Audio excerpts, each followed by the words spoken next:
සදහම් සිත මල්යාය අයිබෝවන් වාසනාව පිරුණු වාසනාවන්ත දවසක් ප්‍රාර්ථනා කරනවා. ඔබ මේ YouTube නාලිකාව හරහා කුමන වෙලාවක මේ නැරඹුවත් ඔබේ වාසනාව ඔබේ සෞභාග්‍ය ඔබ ළඟයි. ඉතින් සාමාන්‍යයෙන් මේ වැඩසටහන බලන ඔබ පින් ඇත්තෙක් කියලා විශ්වාස කරනවා. සදහම් සිත මල්යාය. සිත කියන එක හරි පුදුම තැනක්. සිතත් එක්ක ගනුදෙනු කරන ඔබට, පිනට කැමති ඔබට, මේ වැඩසටහනට ආදරය කරන ඔබ මේ නරඹනවා කියන විශ්වාසය මා සතුව තිබෙනවා. අද දවසේදීත් වැඩසටහනට අපේ ගෞරව පූර්වකව පිළිගනු ලබන අවසරයි අපේ හාමුදුරුවනි. අම්පාරයි කල්යාණ සමුදු ස්වාමීන් වහන්සේ සුපුරුදු පරිදි මැදිරියට වැඩම කරා. අවසරයි අපේ හාමුදුරුව ධර්ම කරුණු පහදන්නට. නම බුද්දයි හැම දිනකටම තෙරුවන් සරණයි. ඉතින් අපේ හාමුදුරනේ අද දවසේදී අපි කතා කරන්න බලාපොරොත්තු වන මාතෘකාවන් අතරේ ගිය සතියේ හොඳ මාතෘකාවක් කතා කරා. ඉතින් හොඳ ප්‍රතිචාර තිබ්බා. අද දවසේදීත් අපි සූදානම් තවත් මාතෘකාවක් කතා කරන්නට. දැන් පොය කිවිලා යනවා. දැන් අපි දකිනවා මිනිස්සු කතා වෙනවා සමහර ගම් වතුර ආධාර ගැන. අපි දකිනවා සමහර පිරිස කරපු දේවල් ගැන කතා කරනවා, කරන්න තිබ්බ දේවල් ගැන කතා කරනවා. ඔය දේවල් සියල්ල මැද මට හිතෙනවා පින ගැන කතා කරන්න හොඳයි කියලා.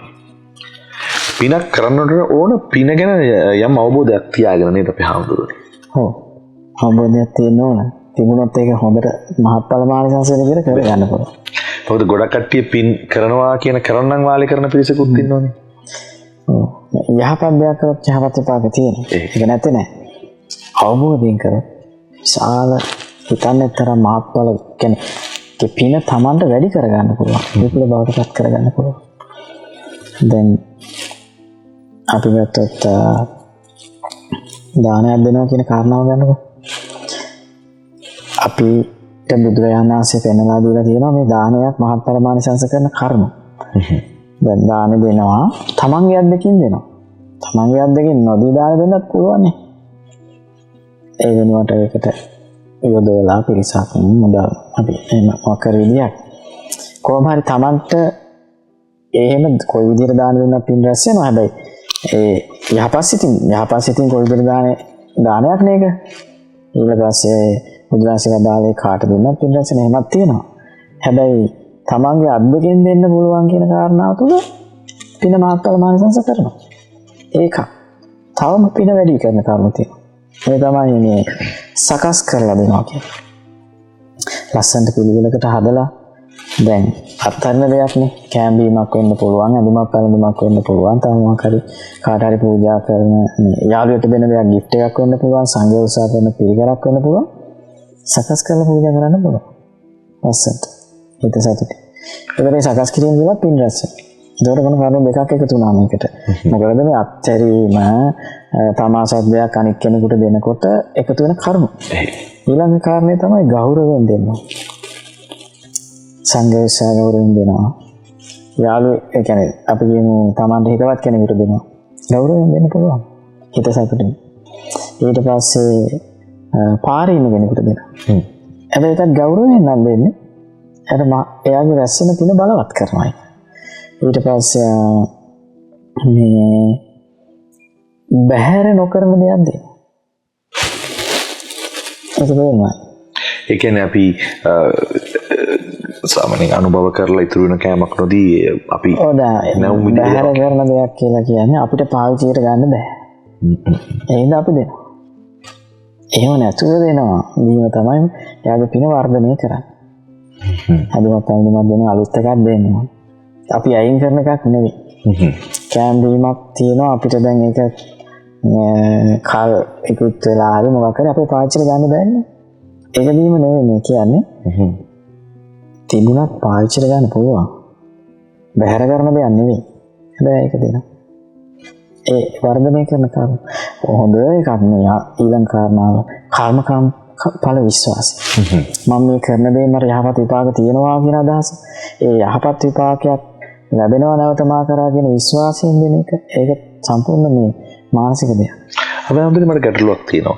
ඒ කියන්නේ දැන් සමහරක් කියනවා දෙයක් දන් දෙනකොට පින බලාපොරොත්තුෙන් දෙන්න එපා. කියන්නේ දැන් අපි පින් කරනවා මට ලැබිච්ච ධර්ම ගැටලුව. ඒ කියන්නේ මේ විශ්වවිද්‍යාලයේදී අපි යාළුවෝ අතර කතා බහ වෙනකොට කතා වෙච්ච දෙයක් තමයි මේ පින කරන්න දෙයක් දෙන්න දෙයක් බලාපොරොත්තු නොවි කියන එකනේ එන්නේ. එතකොට දැන් අපි වඳුනේ පිනක් කරනවා අපි පින කරාට මේ මට මේක දෙනවනේ දැන් මට පිනක් ලැබෙයි කියලා කරන්න එපා කියන එක කියන්නේ. නෑ දැන් කර්ම කරන්පල විශ්වාසයෙන් කරන්න කියලා තියෙන්නේ. ආගමන දිට්ඨිකෝ දානන්නේ මම මේ කරන දේ නැවත මට විපාකයක් තියෙනවා. ආගමන දිට්ඨිකෝ නැවත පැමිණීමක් තියෙනවා කියන විශ්වාසයෙන් කරන්නේ. දැන් බලන්නකෝ මේ අපි සාමාන්‍යයෙන් ගත්තොත් එහෙම මේ දාන දීලා දැන් රහතන් වහන්සේලා විස්තර කරනවා. මම පෙර ජීවිතයක දානය පූජා කරා බුදුරජාණන් වහන්සේට ඒ කලින් බුද්ධ ශාසනයක රහතන් වහන්සේලාට. නැත්නම් මම පසේ බුදුරජාණන් වහන්සේ නමකට දාන ටිකක් පූජා කරා. කළා මම ප්‍රාර්ථනා කරා ඔබ වහන්සේලා යම් විමුක්ති සුවයක් විඳිනවද? මටත් ඒක සාක්ෂාත් කරන්න මේ පින හේතු වේවා. ඒක ප්‍රතිඵලයක් විදිහට පස්සේ කාලෙක සමහර මේ බුදු කෙනෙක් මුණ ගැහිලා අරහතටපත් වෙනවා. දැන් අපේ ගෞතම සම්මා සම්බුදුරජාණන් වහන්සේ ළඟ එහෙම අරහතටපත් වුණු රාතනලා කියනවනේ. මේ අපේ අරමුණ ඒ අපි යම් කිසි දෙයක් කරලා පිනක් රැස් කරලා ඒකට ශ්‍රේෂ්ඨ අරමුණක් තිබ්බට කමන්නේ. ඒකට එකතු කරන්න ශ්‍රේෂ්ඨ අරමුණ. චේතනාව වැදගත් වෙන්නේ. ඔව්. අපි ඒකට එකතු කරගන්න ඕන වටිනා දෙයක්. මට නම් මේ කිසි දෙයක් එපා කියලා. ඉතින් එහෙනම් පින් නොකර හිටියා නම් හරිනේ. මං කියන්නේ එහෙම නෙවෙයි කියන එක වැරදියට ගන්න එපා. මං කියන්නේ ඇයි එහෙනම් කරන්නේ අපි? අපිට ඒකෙන් කිසිම දෙයක් ලැබෙන්නේ නැත්තම්. අපිට දෙයක් ලැබෙනවා. අපි ඒක ලැබෙන හින්දානේ අපේ ජීවිතේට අපි මේ සංසාරේ යන සතර පාය වැටෙන්න පුළුවන්.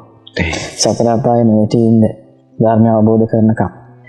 ඊට පස්සේ කල්යාණ මිත්‍ර ඇසුර ලබන්න මේ ධර්මය අවබෝධ කරගන්න අපිට ඕනේ දේවල් සංසාරේ නිදහස් වෙනකම් ඒ උත්තමයන් වහන්සේලා මුණ ගැහිලා මේ පිරිසුදු ධර්මය අහන්න නුවණින් විමසන්න ඒ ධර්මයේ තේරුම් ගන්න මේ හැම දෙයකම පිනවා මේ පින කියන්නේ කාම බීම විතරක් ගොඩක් නෙමෙයි පින කියලා කියන්නේ මේ නිවන් දකින්න උපකාර කරන දෙයක් අනිත් දේවලුත් ලැබෙනවා මොකක් සංකත් ලැබේ ඒක විතරක් නෙවෙයි පින දැන් මනුස්ස ලෝකේ ඉන්නවට වැඩිය හොඳයි නේද? දෙවියන් අතර කෙනෙක්. ඒක පැහැදිලි වාදයක් නෑ. දැන් අපි මෙහෙම පොඩ්ඩක් මම තව කියන්නේ. දැන් අපි ගත්තොත් එහෙම මේ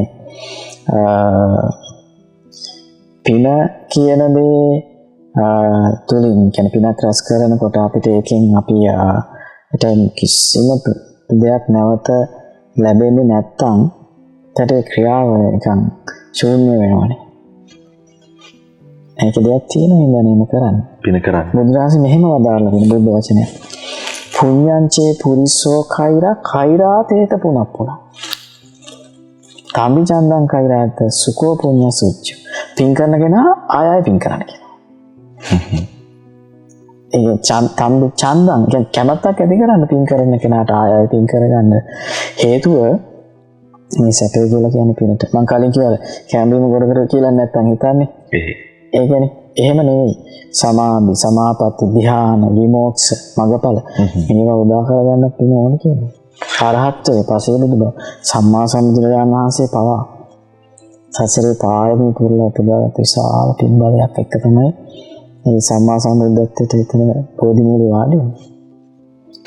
අපි හඳුන්නේ පින කියන එක කොච්චර වැදගත්ද කියන එක මම අහන යන ප්‍රශ්නයත් එක්ක වැදගත් වෙවි. දැන් පිටකදී මේක සමාජයේ මේ මම අහන යන ප්‍රශ්නේ මීට අවුරුද්දක විතර කලින් සෑහෙන කතා බහකට ලක් වෙච්ච කාරණාවක්. මම හිතන බලන් ඉන්න පිරිසට ප්‍රශ්නාර්ථයට උත්තරයක් ලැබුණේ නැත්නම් මම කැමති කල්යාණ සමුදු ස්වාමීන් වහන්සේ හරහා ඔබට ඒ උත්තරේ ලබා දෙන්නට. මම හිතන ඔබ නියම ධර්ම කරුණු ඔලුවට දා ගන්නවා නම් අවබෝධ වෙනවා නම් ඒක මට පිනක්. අපි හඳුන්නේ මේ යම් කිසි කෙනෙක් කියන යම් තැනකදී මම හිතන්නේ ප්‍රසිද්ධ ස්වාමීන් වහන්සේ නමක් වන්නව කියන්නම් මේ වැඩසටහන ඇතුලේ මේ බුදුරජාණන් වහන්සේට සම්මා සම්බුදු බුදුරජාණන් වහන්සේට මේ හම්බෙනවනේ දහන කියන එක ලැබෙනවනේ. ඒ කියන්නේ මුළු ලෝකෙම එකම වෙලාවකදී මුළු ලෝකෙම බෞද්ධයෝ බුදුරජාණන් වහන්සේට විවිධ ආකාරයේ පහන් මල් වර්ග ආහාර මේ සියලු දේ පූජා කරනවා. තව එක අවස්ථාවකදී ස්වාමීන් වහන්සේ නමක් ප්‍රසිද්ධිය කියනවා මේක ඇත්තටම අනවශ්‍ය දෙයක්. මේ බුදුරජාණන් වහන්සේට මේ පූජා කරන්න අවශ්‍ය වෙන්නේ නැහැ. මේ ලෝකේ ගොඩක් බඩකින් ඉන්න මිනිස්සු ඉන්නවා. මේ ලෝකේ මේ කිසිම දෙයක් නැති මිනිස්සු ඉන්නවා.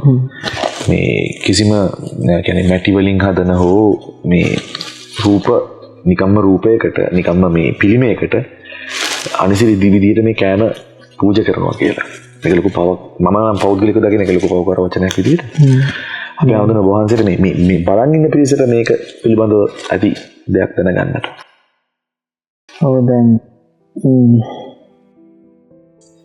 සම්මා සම්බුදුරජාණන් වහන්සේ දෙසා පූජාවක් කරලා ලබන ආනිසංසය ලබන විපාකය වෙන කොහේවත් කොතනකවත් කාටවත් පිළිවෙල කියලා ලබන්න බෑ. එතකොට අපි ගමු පෞද්ගලිකව මම කැමති බුදුරජාණන් වහන්සේට පුදන්න නම් මම බුදුරජාණන්ට පුදන්න ඕන. ඒ විදිහට කී දෙනෙක් ඉන්නවද ලෝකේ සම්මා සම්බුදුරජාණන් වහන්සේට පූජාව කරන්න කැමති? මම මහරහතන් වහන්සේලා සිහිපත් කරන ශ්‍රාවක සංඝරත්නය උදෙසා නම් පූජාව කරන්න මම ඒක මට වෙන කොහෙවත් ලබන්න බෑ ඒ ආනිසංසය. එතකොට අපි ගත්තොත් එහෙම මේ බුදුරජාණන් වහන්සේ වැඩ ඉන්න කාලේ මිනිස්සු මල් පහන් සුවඳ ආදී අරගෙන තමයි භාග්‍යවත් බුදුරජාණන් සෙමන ගහන්නේ ඒ කාලේ. දෙවියන් මෙහෙරට සවැත් නුවරට මිනිස්සු ගියේ. භාග්‍යවත් බුදුරජාණන් වහන්සේ නැති වෙලාවේදී එයාලා ඒ ගෙනාපුවා ගේට්ටුව ළඟ දාලා ගහලා තියෙන කතාව. ශාල මල් වල. බුදුරජාණන් අහනවා ඇයි ආනන්ද ස්වාමීන් වහන්සේ ඇයි මෙච්චර මේ ගේට්ටුව ළඟ මෙච්චර මේ මල් මිනිස්සු දාලා ගිහිල්ලා ගොඩාක්.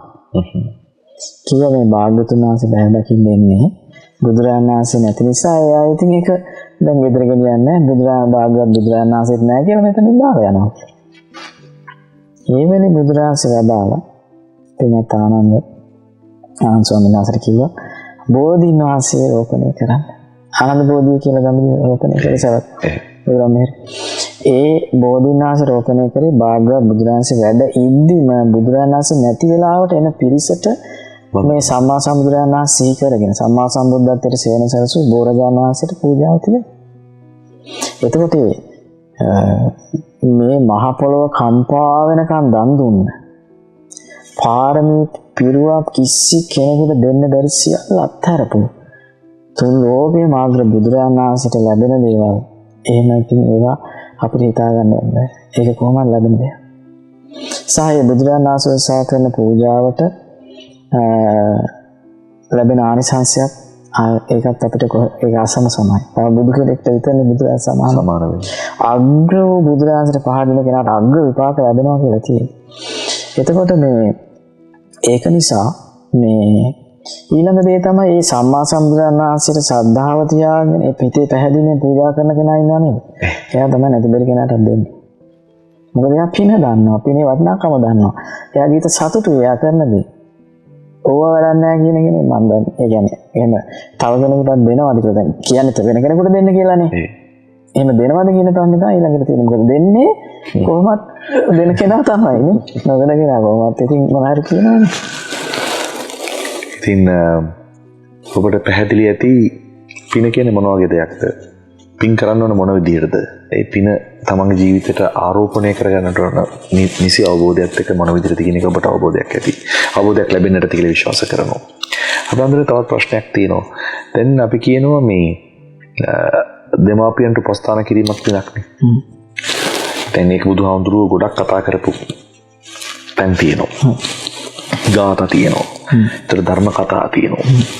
අපේ ආන්දරුනේ ගොඩක් මෑත කාලිනව සමාජයේ ඉන්න පිරිස හිතනවා තමන්ගේ අම්මා තාත්තට සලකන්න තමන් දුක් මහන්සියෙන් වෙන සල්ලි වලින් වැඩකාරයෙක් නැත්තම් ඒ කෙනෙක් අරගෙන අම්මා තාත්තා වෙනුවෙන් තිබ්බහම ඒ හරි ඒ පින මට ලැබෙනවා මං ඊට වඩා දෙයක් කරන්න අවශ්‍ය නැහැ කියලා බලන් ඉන්න කෙනෙක් හිතන් ඉන්න වෙන්නත් පුළුවන්. සමා වෙන්න මේ කාලීනව අපි වටපිටාවේ දකින්න අහන්න ලැබෙන ගැටලු මම අපේ ගෞරවනීය කල්යාණ සම්ස්වාමීන් වහන්සේගෙන් අහන්නේ.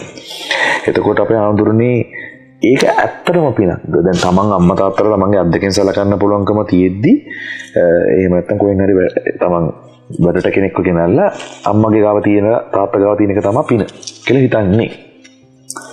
ඔව් මෙහෙම දැන් ඔය වගේ කාරණාවල් අපි ගොඩක් කරුණු කාරණා සලකලා බලන මධ්‍යස්ථව පුළුවන්කම ඇත්තටම තියෙනවා නම් ඒක තමයි කරන්න ඕනේ.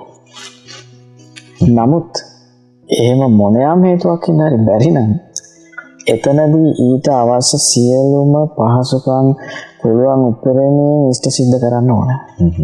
ඒකට යම් යම් දේවල් ඒ විදිහට කරන්න වෙයි. අපි කියමු දැන් පිටරටවල ඉන්න දරුවෝ ඉන්න.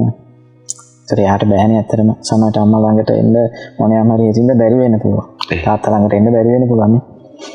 ඒ වගේ වෙලාවකදී ඉතින් යාට පුළුවන් උපරිම දේවල් එහෙම ඉඳන් කරන්න වෙනවා. මොකද අර ප්‍රායෝගික දැන් මේක නැත්නම් යාට මහා මානසික බලපාන විචාර කරදරයක් වෙනවානේ. එතකොට හැබැයි ඉතින් Tamanට එහෙම කරගන්න තියෙනවා නම් තමන්ගේ අත්දැකීම ඒක ඉතින් කොච්චර වටින දෙයක්ද, කොච්චර ලාභයක්ද, කොච්චර වාසනාවක්ද, ඒක විශාල පිනක්.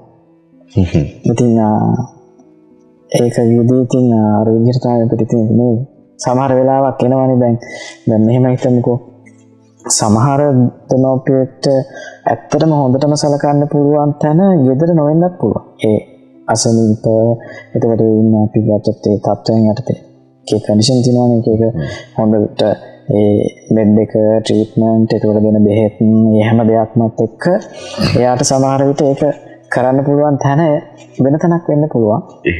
අර එහෙම වෙන්නත් පුළුවන්. හැබැයි ඉතින් Tamanට වාසනාවක්, Tamanට ලාභයක්, Taman විශාල පිනක්. Tamanට මේ Tamanගේ අත්දැකීම Tamanගේ දෙමව්පියන්ට උපස්ථාන කරලා බලා ගන්න තියෙනවා. අපි හඳුනේ දැන් අර තවත් ප්‍රශ්නයක් තියෙනවා මට අහන්න මේ අපි කියමුකෝ ගොඩක් කට්ටිය අපි දකිනවා අර අවසන් කැමැත්ත ලියනවා. අපි ලාස්ට් විල් එක කියලා කියනනේ. දැන් ඔහොම අවසන් කැමැත්ත ලියනකොට තමන්ගේ කියන්නේ මේ කුණු වෙලා යන ශරීරේ වෛද්‍ය විද්‍යාලයට එහෙම නැත්නම් තවත් දරුවන්ගේ අධ්‍යාපනය සඳහා තමන්ගේ මේ ශරීරේ දන් දෙනවා. එහෙම නැත්නම් තමන්ගේ මේ තමන් මිය ගියට පස්සේ තමන්ගේ අවයව දන් දෙනවා. ඇස් දෙක වගේ දේවල්. අපි හඳුනේ ඒක ලොකු පිනක් නේද? ඒක පිනක්. ඒක ලොකු පිනක්. ඉතින් අපි ජීවත් වෙලා ඉඳින් දන් දෙන්න පුළුවන් දේවල් දන් දෙන අය ඉන්නවා. මනෝට පස්සේ ඒක නිකන් පොළොවට පස්සෙලා යනවට වැඩිය. ඒ ඇස් දෙකෙන් තව කෙනෙක්ගේ ඇස් පාදන්න පුළුවන් නම් වගේ දෙයක්. මම කියන්නේ මේ බලන් ඉන්න කට්ටියට දැන් අපි දන්නවා ගොඩක් වැඩසටහන් වල ගොඩක් ස්වාමීන් වහන්සේලා ධර්ම දේශනා කරනවා. නමුත් මේ වගේ දේවල් අපි සමාජගත කරන්න ඕන කියලා මම විශ්වාස කරනවා. අපි හඳුන්නේ. ඒ කියන්නේ කෙනෙක්ට මේ බලෙන් දෙන්න කියලා කියනවා නෙවෙයි. නමුත් මැරෙනකොට නම් තමන් මේ ලෝකේ අතහැර යනකොට මේ කුළු වෙලා යන දිරලා යන ශරීරේ තව කෙනෙක්ට ඇස් දෙක දන් දෙන්න පුළුවන් නම් ඒක ලෝකේ දකින්න ලොකු පිනක්. ඒක හොඳයි. හොඳ දෙයක්. ලොකුම පිනක්. පිනක් සිද්ධ වෙනවා. ඔව්. කවුරුත් මේ හිතන්නේ දෙයක් ඒක තමයි හොඳයි. ඒකයි. ඒගොම ශරීරයේ තියෙන පාවිච්චිට ගන්න පුළුවන් අවයව දන් දෙනවා කියන එක. ඒ කියන්නේ දන් දෙනවා කියලා නේද කියන්නේ? ඒක දන් දීමක්. ඒක මේ ඇත්තරම මේ තමන් ජීවිත කාලෙම කරපු පින් වලට වඩා ලොකු පිනක් විදිහට මොනනම් පෞද්ගලිකව දැක්කේ. ඒක යා කරලා තියෙන පින් වල ස්වභාවය අනුව ඉතින් අසෙන්න පුළුවන් නේ. ඉතින් බල සම්පන්න පින් කරපුවා ඉන්න පුළුවන් ජීවිත කාලේ. නමුත් ඒක ලොකු පිනක්. පිනේ දැන් තවත් ප්‍රශ්නයක් අහන්න අසයබතු වහන්සේගෙන් මේ අපි හඳුනේ දැන් සමහරෙක් කියනවා මේ පින වර්ග කරනවා. දැන් තමන්ගේ මුදලින් අපි කියනවා ලෝකේ විශාලතම පිළිමේ හදනවා ඒක තමයි පින. හැබැයි කෙනෙක් හිතනවා තමන් බොහොම සුළු වැටුපක් ගන්න පුද්ගලෙක් වෙන්න පුළුවන් අපි හඳුරන්නේ. තමන් එදිනදා ජීවිතේ ගත කරන අපි කියන රුපියල් 150 200ක් දවසටම උපයනවා වෙන්න පුළුවන්. මේ 200 250 හම්බෙන පුංචි මුදලෙන් බඩගිනින්න ඉන්න මිනිස්සුන්ට රුපියල් 50 රුපියල් 75ක කෑම එකක් කරන් දෙනවා. අර පිනත් මේ පිනත් දෙකම සමාන නේ. එතනදී ඔය පින සමාන කරන්නේ යාගේ චිත්තප්‍රසාදය. හිතේ පැහැදිලි. ප්‍රසන්න සිතින් හොඳ චිත්තප්‍රසාදයෙන් එක දෙන්න. ඊළඟ තමයි ඒ දෙන කෙනා ගැනත් අපේ හිතේ සතුටක් තියෙන්නත් ඕන. ඒ හරිය දැන් වක්කරි කරන කටයුත්ත ගැන. පිනේදී ඔය පින බලවත් වෙන මහත්ඵල වෙන විදිහක් තියෙනවා. ඒ තමයි ඒ කියන්නේ මේ දානයට වැඩිය බලවත් සීලය. සීලෙන් රැස් වෙනවා. ඊට වැඩිය පින රැස් වෙනවා භාවනා කරනකොට. මෙසිතින් මෛත්‍රී භාවනාවේ අනිත්‍ය භාවනාවේ. එහෙම ඒක බුදුරජාණන් පෙන්නලා දීලා තියෙනවා. මේ දන් දීම තුළින් පින් රැස් වෙනවා. ඒකත් හොඳට පින් රැස් කරගන්න පුළුවන්. තමන්ට හොඳ දහම් දැනුමක් තියෙනවා. තවත් වැඩිපුර ඒ දන් දීම තුළ පින් රැස් කරගන්න පුළුවන්. සීල් සමාදන් වෙලා ඉන්න කෙනා නිරන්තරයෙන් පින් රැස්. එයාලෝකට අබේ දාණය දෙනවා සීලය නිසා. හරි සාල පිනක් රැස් වෙනවා. මම කැමති අපේ හඳුන් මේක ගැන චුට්ටක් වැඩිපුර කතා කරනවා නම් මොකද පිට රටවල ඉන්න පිරිස මතන කාර්ය බහුලයි. හැබැයි දැන් පිට රටක ජීවත් වෙන පිරිසට පන්සලකට ගිහිල්ලා සිල් සමාදන් වෙන්න සිල් දිනේට ටිකක් අපකෙලි කැමති නෑ. අනේ නිවාඩු දවසේ මට කැමති නෑ කියන තැනට එනවනේ. හැබැයි මේ පිනේ වටිනාකම පින අවබෝධ කරගන්න පුළුවන් නම් ඔබ වහන්සේට පොඩ්ඩක් පැහැදිලි කරන්න පුළුවන් නම් මොකද අපේ කට්ටිය වැඩිපුර සිල් සමාදන් වෙන පන්සලට එයි. එහෙමයි. ඒක තාම වටින දෙයක්. දැන් ඔය මහා නාම ශාක්‍යයන් බුදුරජාණන් අහනවා උපෝසත සීල සමාදන් වෙනවද කියලා. ඉතින් ඒ වෙලේ කියනවානේ අපිට මේ ගොඩාක් කටයුතු තියෙනවා. එහෙම රජ කුමාරයෙක්. ඉතින් මේ නමුත් එයා ඒවත් නැහැර පෙරදු කරා. කටයුතු මැද්දේ ඕක කටයුතු තියෙන කෙනෙක්. නමුත් ඒ තමන් ඒ සීලේ සමාදන් වීම කටයුතු කරගෙන ගියපු කෙනෙක්. බුදුරජාණන් දේශනා කරනවා මේ දවසට කහවණු මේ 1000ක් හොයනට වැඩිය වටිනාකේ එහෙම මේ පඩියක් අරගෙන ඒ විදිහට අවුරුදු 100ක් ජීවත් වෙනවා. අර වගේ පඩියක් අරගෙන අවුරුදු 100ක් ජීවත් වෙනවා. ඒ හම්බ වෙනවා මුදල. ඊට වැඩිය වටිනවා කිව්ව උපෝසත සීල් සමාදන් වෙන එක දවස්. හේතුව කියන්නේ දැන් අපිට අපි උපයන සපයන දේවල් මේ ජීවිතයේ සුඛ විහරණය සුවපහසුව පිණිස ඕන තමයි. එහෙම නැතුව භාග්‍යවත් බුදුරජාණන් කියලා නැහැ උත්සාහ වීර්යයෙන් කටකිරීම නැතුව උපයන සපයන නැතුව ඉන්න කියලා. ඒ උපයන සපයන දේවල් කොයි විදිහට පරිශීලනය කරන්න ඕන කියලා පවා දේශනා කළා තියෙනවා. ඒ නිසා හැබැයි අර උපෝසත සීලයෙන් යාරස් කරගත්ත දේ සංසාරේ සෙවණැල්ලක් වගේ තියෙනවා ආත්ම ගණනාවක්. අර දේ එන්නේ නැහැනේ. කාවණු ඒ කාලේ තිබ්බේ. ඒව එන්නේ නැහැ යත් එක්ක. ඒ නිසා බුදුරජාණන් එහෙම අවුරුදු 100ක් පරිගත්තාට වැඩිය වටනපුර උපෝසත සීලයක දවසක් ආරක්ෂා කරන එක. මොකද ඒක තමන්ගේ සේනල් වගේ තමන්ත් එක්කම තියෙනවා. ඉතින් කෙනෙකුට බොහෝ වාර ගානක් නේ නැවත නැවත උපෝසත සීල් සමාදන් වෙන්න හම්බ වෙනවා. ඒක පොඩි දෙයක් නෙවෙයි. ඉතින් අපි කියමු දැන් විපේසේක වගේ කියන කතාවේදී සමහර කෙනෙකුට ළඟට යන්න තැනක් නැති වෙන්න පුළුවන්. ඒක යාර පුළුවන් තමන් නිවසේම ඒකට කොහොම හරි පරිසරයක් හදාගන්න. නිවසේ නිවාඩු දවසක ගෙදර ඉඳන් උපෝසත සීල් සමාදන් වෙනවා. ඒතනදී මම යම් තවත් ගැටලුවකට අවසාන ප්‍රශ්නෙට ඔබ වහන්සේගෙන් විවරයක් ගන්නවා.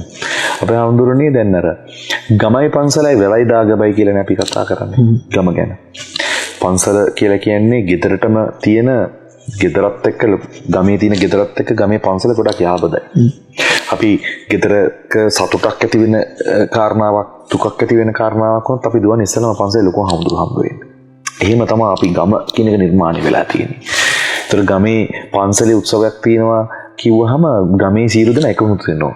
කැමති කරින පෙරහැරට පාරවල් සුද්ධ කරනවා. ඒ වගේ තිබ්බා ඉතිහාසයක් අපේ ගම ගැන. අපේ හඳුරන්නේ දැන් ඔබ වහන්සේ කියන වගේම සිල් සමාදන් වෙන්න ගෙදර තනක් හදාගෙන ඔබට පුළුවන් කියන දේ කතා කරනවත් එක්කම අපේ හඳුරන්නේ කෙනෙක් ඇහුවොත් ධර්මයේ දැන් බුද්ධ දර්ශනයක්නේ අපි අනුගමනය කරන්නේ. දර්ශනයක්නේ මේ අනුගමනය කරන්නේ. ඒ දර්ශනය හරහා යද්දී පන්සල් යන්න ඕනද? පන්සල් එන්න ඕන. පන්සල් යන්න ඕන. කෙනෙක් ඇහුවා. නෑ ඒක තමයි. ඒක වැරදියට ගන්න දෙපා. ඒකයි. හොඳයි ඒක ආපේ. ඒක තමයි උඹට කට්ටිය කතා වෙනවා. ඔව් ඒක තමයි. ඒකලක් මම පැහැදිලිවම කිව්වා තමන්ට යන්න දනක් නැත්තම් කියලා. ඒකයි මම අදහස් කරේ. මොකද තැනක් නැහැනේ අපිට කියලා අතාරින්න එපා කියන අදහසින් කිව්වේ. හැබැයි තියෙනවා නම් අනිවාර්යෙන් යන්න ඕන. දැන් හිතන්නකෝ එහෙම හිතුවා නම් මිහිඳු මහරහතන් වහන්සේ වැඩියට පස්සේ කවුරුත් යන්න ඕනේ නැහැ කියලා අපිට ওই කිසි දෙයක් නැහැනේ අපි මේ වෙනකොට. මහා විහාරවල ධර්ම සජ්ජායනා කර ගාන්ථාරූඪ කරගෙන අරගෙන ආවේ. ඒතකොට ඒවට රජවරු සම්පූර්ණ මැදිහත් වෙලා සියලු සීතස අනුග්‍රහය ආරක්ෂාව හැමදේම සලසලා චීවර පිළිපැත් සේනාසන ගිලන්පස හදලා ගල්ෙන් හදලා පෑම්පොකුණු හදලා දානමාන දීලා ඔක්කොම නොකරන අපි ඉතින් අද කතා කරන්නේ මොකක්ද? ඒකට අපිට ඒක හම්බුනේ නිකන් අනේ කොහොමත් එකයි කියන්නේ නෙමෙයි. අපි ඒකේ වටිනාකම තේරුම් අරගෙන ඒක මේ ධර්මයෙන් අපි සුවපත් වෙනවා නම් ඒක අපි ඊළඟ පරම්පරාවට දායාද කරන්න ඕනේ. ඒතර ඒක රැකෙන්නේ පන්සලෙන්. මොකද ඒක හොඳම දෙයක් අපි හඳුනන කතා කරන්නේ. එතන බෝරජාන් වහන්සේ, සෑරජාන් වහන්සේ, ඒකවල විහාර මන්දිර, ධාතු මන්දිර ඒවත් එක්කනේ මේ පරිසරය වෙන්නේ. එතන මේ ඒක ආරක්ෂාවෙන්. සංඝ වහන්සේලා වැඩ ඉන්න තැන. ඒක සංඝ පිරිසක් නැතුව ගියොත් වෙහෙර විහාර නැතුව යනවා. සෑරජාන් වහන්සේ, බෝරජාන් වහන්සේලාට උපස්ථාන නැතුව යනවා. ධාතු මන්දිර උපස්ථාන. එතකොට ඔක්කොම නැතිලා යනවා. ඒ නිසා Tamanට ඉඳ ලැබෙන වෙලාවක මේ ශාසන අභිවෘද්ධිය පිණිස පින්දාම් රැස් කරගන්න ඕනේ, උපස්ථාන සිද්ධ කරන්න ඕනේ, වන්දනාමාන කරන්න ඕනේ, ඒවට සහසම්බන්ධ වෙන්න ඕනේ. ඒක අපිට ලැබුණා නම් අපිත් ඒක අපි ප්‍රයෝජන අරගෙන ඊළඟ පරම්පරාවකට දාන්න ගන්න. වැඩසටහන අද දවසේදී අවසානයේ දක්වා ගලාගෙන එනවා. අවසන් ප්‍රශ්නේ මට අහන්න අවසරයි. පින් කරන්න තනක් නැහැ. පින් කරන්න වෙලාවක් නැහැ. පින කරන්න Tamanට හිතෙනවා නම් Taman කොහොමද ක්‍රියාත්මක වෙන්න ඕනේ? හිතන වෙලාවෙම කරගන්න පුළුවන් නම් තවත් ගොඩක් හොඳයි. මේක පවෙන්න වාදායනවා. ඊළඟ දේ තමයි ඉතින් යම් බුදුරජාණන් දේශනා කරන උදෑසනක පින් රැස් වෙනවා නම් ඒ උදෑසන තමයි සුබ උදෑසන, සුබ නැකත, සුබ මූර්තිය, සුබ මොහොත. දහවලක පින් රැස් වෙනවා නම් ඒ දහවල තමයි සුබ නැකත, සුබ මූර්තිය, සුබ හෝරාව ඒක කියන දේ. රාත්‍රියක පින් රැස් වෙනවා ඒක තමයි සුබ නැකත, සුබ මොහොත, සුබ මූර්තිය, සුබ. ඊළඟ දේ තමයි මට මේක කරන්න ඕනේ, අනේ මේ පින්කම් මට කරගන්න තිබ්බනම් කියලා හිතනකොට මේකට සම්පූර්ණ හිත යොදවලා ඒ සඳහා ඒක කරන්න ඕනේ පරිසරයේ මූලික පියවර හරි ගන්න එක හොඳයි. පහු කරනවට වැඩි. මොකද ඒ වගේ කතා අපිට ගොඩාක් දැන් අර කාල වේලාවත් එක්ක හින්දා මම කතාව කියන්න ගියේ නැත්තේ. එහෙම ඒ වගේ දැන් බුදුරජාණන් දේශනා කරලා තියෙන හිතුන වෙලාව පොඩ්ඩක් කෙටියෙන් කියන්නකෝ එන. අර ඒක සාටක බමුණ කතාව. එයාට එක සලුවයිනේ තිබුණේ. එතකොට එයාට බිරිඳ දවල්ට බණ අහනවා, මෙයා රැට බණ අහනවා, එක සලුවයි තියෙන්නේ. උඩ කය පොරව ගන්න. ඉතින් අර බුදුරජාණන් වහන්සේගේ බණ අහලා ගොඩාක් හිත පැහැදුනා, සතුටුනා, දෙන්න දෙයක් නැහැ. මම මේක දෙනවද? දෙන්න හිතුණා. දැන් හිතුණා නෑනේ මේක විතරනේ මට තියෙන්නේ, මම කොහොමද මේක දීලා? ආයෙ බණ අහගෙන හිත සතුටුයි, මට මේක පූජා කරන්න තිබ්බනම් කියලා හිතෙනවා. දෙවෙනි වතාවටත් හිතනවා නේ දීලා බෑනේ කියලාත් හිතෙනවා. එයාට ඒකනේ තියෙන්නේ. තුන්වෙනි පාර කොහොම හරි දෙනවා, පූජා කරනවා. ඉතින් ලොකු යුද්ධයක් දිනුවා හිත ඇතුලේ. දෙනවද නැද්ද කියන කාරණාව ජයගත්තා. ඒතර මෙයා මේක නමලා අරන් ගිහලා භාගතුන් වහන්සේ ඉදිරියේ තියලා තැන්පත් කරලා පූජා කරලා ස්වාමීනි භාගතුන් වහන්සේ මේ සලුව පූජා කරන ඔබ වහන්සේට කියලා මෙයා හයියෙන් කිව්වා මම දිනුවා කියලා. ඒ කියන්නේ අමාරු දිනන්න ඕනේ. ඒතර රාජතුමාත් කලබල වෙලා මේ එහෙනම් මගේ රට කවුරු හරි ඇල්ලුවාවද්ද කියලා අර සේනාවේ කියලා අහලා බලන්න. ඒකට ඒ කතාවේ විදිහට රාජතුමා දැනගෙන ගොඩාක් සතුටු වෙලා එයාට ගොඩාක් සල්ලි දුන්නා. ඒවා භාග්‍යවතුන් වහන්සේට පූජා කරා. ආයෙ දුන්නා. එතනින් මෙයා හිතනවා මම මේ ආයෙ දෙන එක පූජා කරන්න වැඩිපුර ගන්න වගේ ඒකින්ද මම එකක් තියාගන්නවා. දෙකක් තියාගන්නවා. එතකොට මම ඊට ටික බුදුරජාණන්ට පූජා කරනවා. එහෙම හිතලා එතන පිනේ විපාකය එදාම ලැබුණා. ඒ ගම්වර 4යි 4යි එතකොට 4යි ඔහොම 4 ගුණයකින් වගේ හම්බුණා. බුදුරජාණන් දේශනා කරන පළවෙනියට හිතන වේලේ කරා නම් ඒක 16 ගුණයකින් ලබන්නේ. දෙවෙනියට හිතන වේලේ කරා නම් ඒක 8 ගුණයකින් හරි ලබන්නේ. නමුත් අර වෙනකොට ඒක ටිකක් මේ විපාකයට ඇයිතින් අර අපි ඒක ලොකු වර්ගයක් නේ. හැබැයි එහෙම හරි කරගත්තා. ඒ නිසා ගොඩක් වටිනවා මේ අපිට ඒකට හිත පහදින වෙලාවේ ඒ සතුට ඇති වෙන වෙලාවෙම ඒ ප්‍රසන්න සිතින් ඒ සතුට සිතින් එක කරගන්න පුළුවන් නම් හරි වටිනවා. මොකද අපේ හිත කියලා කියන්නේ අපිට විශ්වාස කරන්න පුළුවන් දෙයක් නෙවෙයි. මේක එක එක කර්ම කාරණා සකස් කරලා ওই පින පස්සේ ඕනේ නැහැ කියලාත් කියයි. මගහැරලත් දායි. අර කියනවනේ හිත කියන්නේ මහා පුදුම තනක්. හිතත් එක්ක ගනුදෙනු කරන ඔබම තමයි ඔබේ හිත ගැන දන්නේ. ගීත ගොඩක් ලියවිලා තිනවා හිත කියන්නේ හරි පුදුම තනක් කියලා. ඉතින් අවසරයි අපේ හාමුදුරුවනේ අම්පාරේ කල්යාණ සමුදු ස්වාමීන් වහන්සේ හැමදාමත් මේ වැඩසටහනට වැඩම කරනවා ඔබ වෙනුවෙන් කාලය උන්වහන්සේ වෙන් කරනවා. ඉතින් සදහම් කරුණ ඔබට පහදන්නට ඊට දවසේ වැඩසටහනට ගොඩක් ඔබ නොදන්න කරුණු දැනගන්නට ඇති කියලා විශ්වාස කරනවා. අපේ හාමුදුරනේ අවසරයි බොහොම පිං මැදිරියට වැඩම කර ඔබේ ඔබ වහන්සේගේ කාලය කැප කරගෙන වැඩසටහනට සම්බන්ධ වුණාට. තෙරුවන් සරණයි. නමෝ බුද්ධාය.